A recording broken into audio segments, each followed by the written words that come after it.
Hi there, I'm Russ Minton. This is Grow Your Own Life. If you like this channel, please subscribe. And I think today I'm going to go fishing.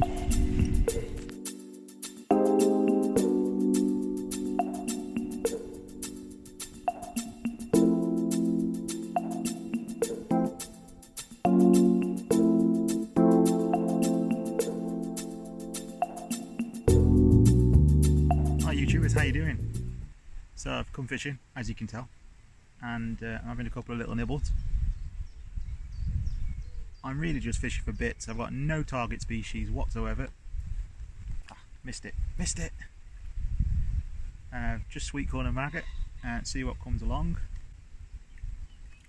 There's a lot of tiny roach, rudd and perch in this pool, and to be perfectly honest, I'm more than happy to just catch those. This is Kimber Freeliner's carp lake, for a better word. There's a few decent sized carp in here. I think they go up to about 24, 25, something like that. There's some really good perch in here. There's a few decent tench, a few decent roach, rudd, all that kind of thing.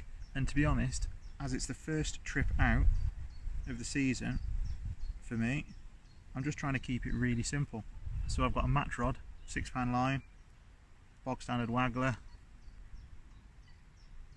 some wiggly maggots, some sweet corn, some ground bait.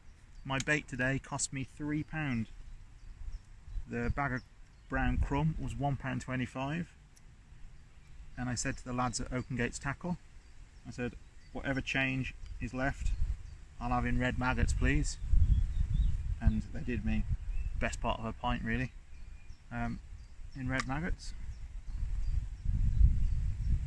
And to be perfectly honest, you don't need to do much more to enjoy a day's fishing. It's just about being out here. Look at it, it's a lovely day. Really, really lovely day.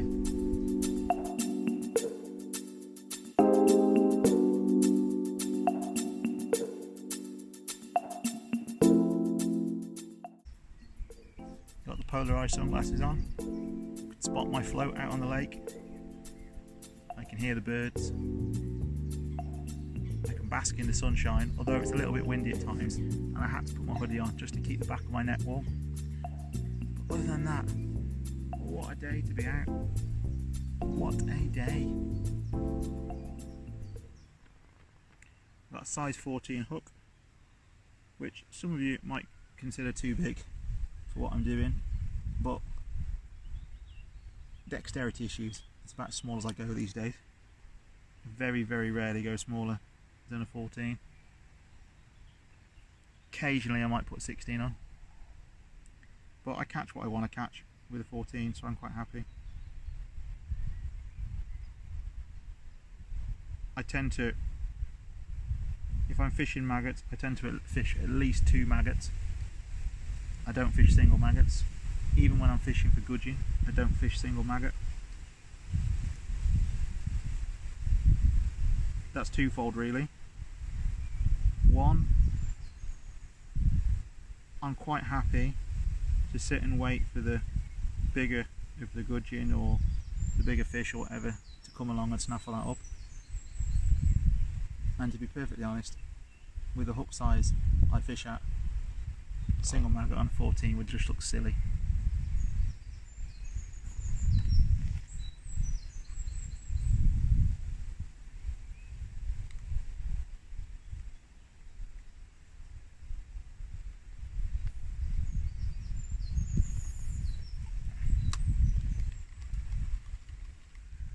As you can see, nothing fancy whatsoever.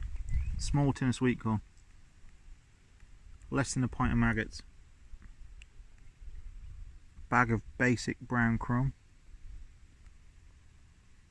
a waggler, disgorgers, hooks, shot, scissors, forceps.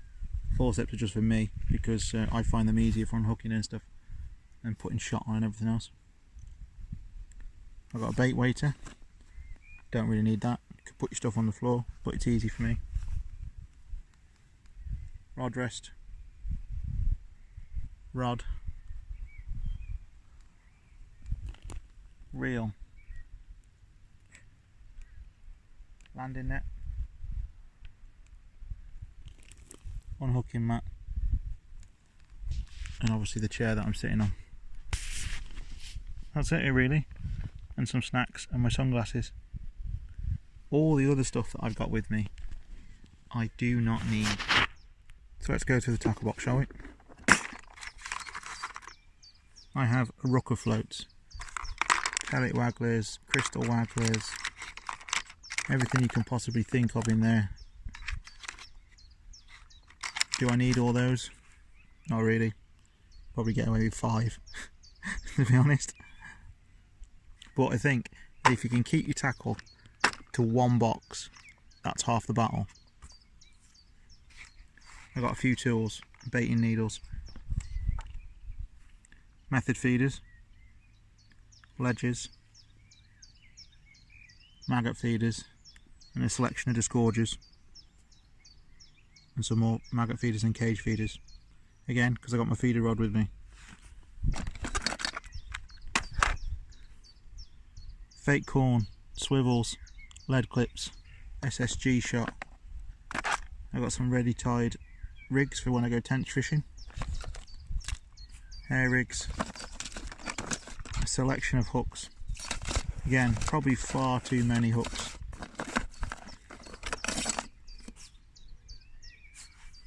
Line for hook lengths, £6, £3, and some braid,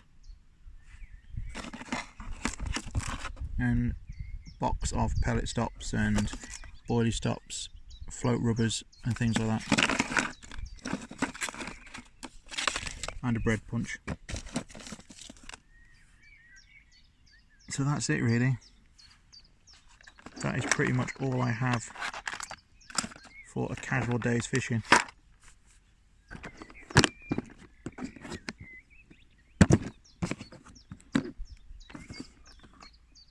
So really and truthfully, you could get away with that, a chair, a landing net, a rod and reel, and an unhooking mat. Keep the bait going in, little and often, as we all know. So every cast I put in about 6 maggots, 4 or 5 pieces of sweet corn if I'm fishing with corn, so on and so forth. I started off the day just by balling in some ground bait. Not much, 3, I don't know, not even tennis ball size balls, just to put down a bit of a bed, and then I set up.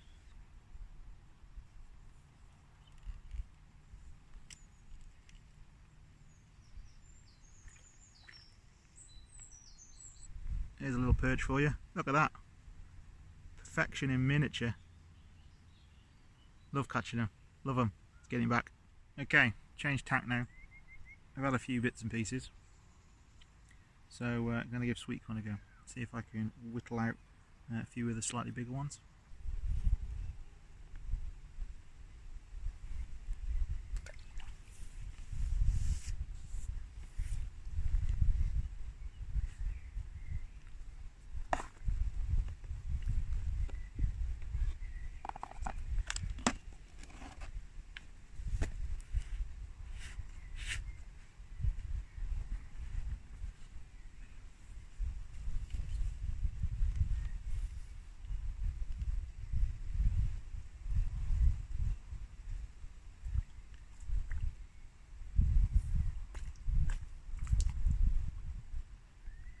There we go, a little beauty.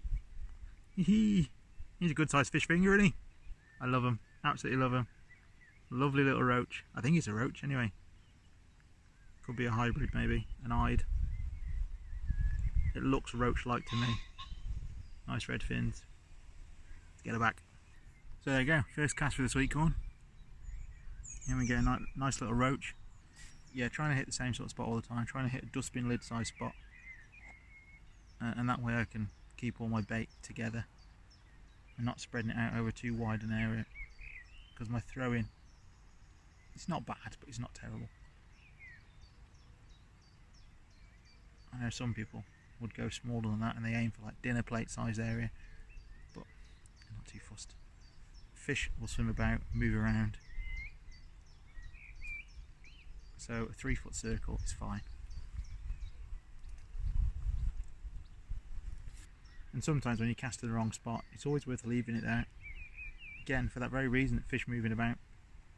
If the fish are sitting on the edge of your bait, and your bait's in this circle here, and you're casting there all the time, and the fish are sitting and they're swimming in, eating, swimming out, swimming in, eating, and as they're sitting there, you miscast, you put a bait right on their head, chance they just grab it, and there we go. It's like everything.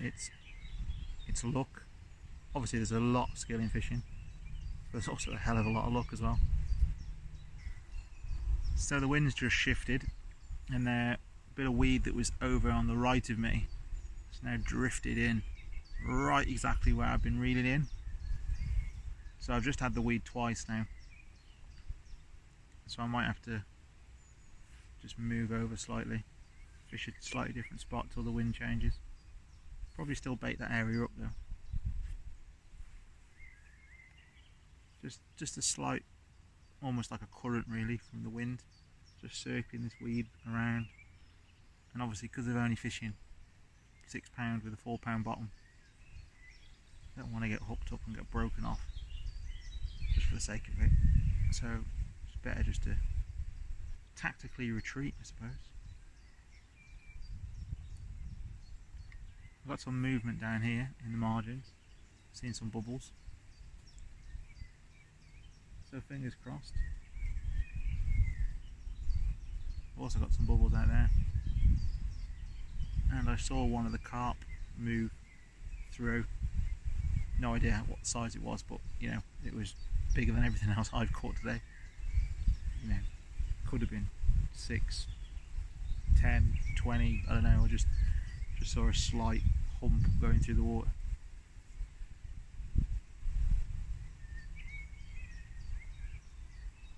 So there is activity, people. There is activity. Fishing right in front of myself now. Probably a rod length out or so. Just to see, just to give it a bash really. It's clear of weed, so I can spot those little bites. Well, there we have it. Another little one. Lovely fish though. Absolutely perfection. Let's get him back. I hope it jumps again, but I don't think it will. But that was a good fish, a really good fish.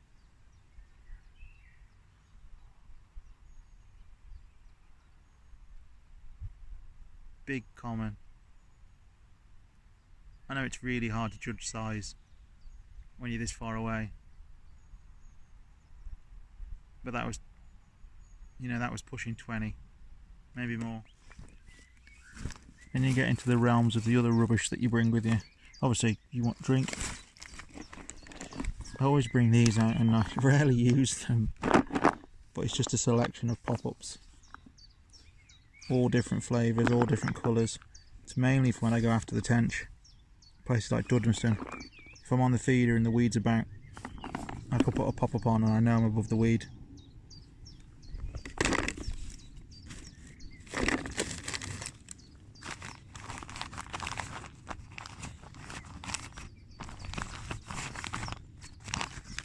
I have my centre pin just in case.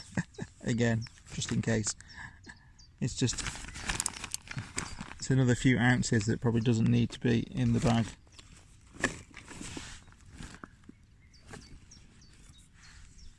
Mosquito repellent, binoculars, and a spare rod band.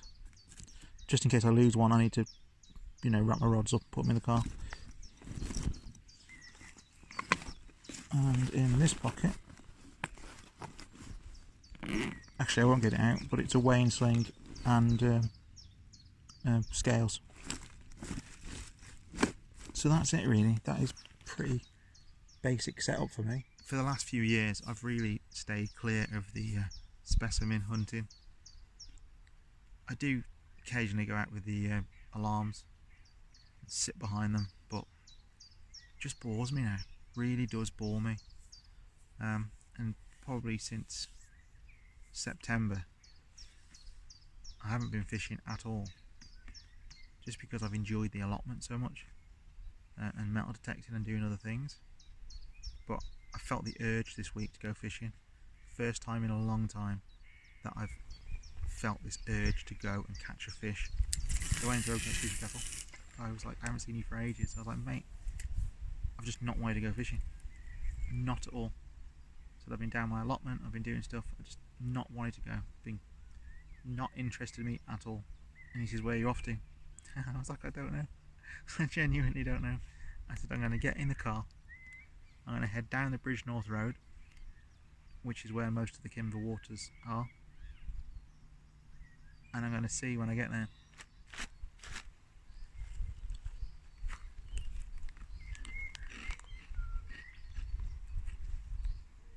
Fishy fingers.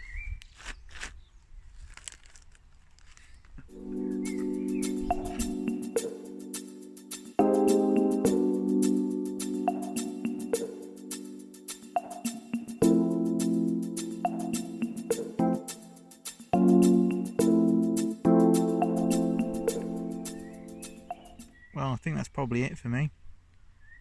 I have one last cast out with the feeder. I've had a couple of taps on it, but nothing's developed. It's starting to get a bit cool, as you can tell with the hood, and there's a few clouds coming over. I don't think it's going to rain, but I've been out for a few hours and that's all I wanted to do, so I'm quite happy with that. Had a few fish. Always good. And I can get home, I might like the barbecue. I might have barbecue ribs for tea. So that gives me an incentive to pack up then, doesn't it?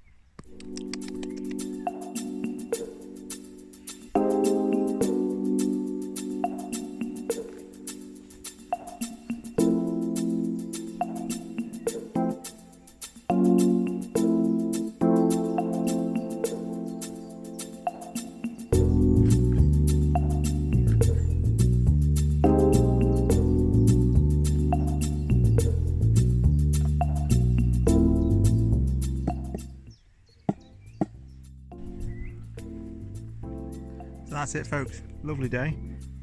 Really enjoyed it, actually. Really enjoyed it. I think I have the fishing bug back, which is nice. Might need to get a comfier seat though, if I want to do anything longer than a few hours. But that's no biggie. But until next time, folks, tight lines and speak soon.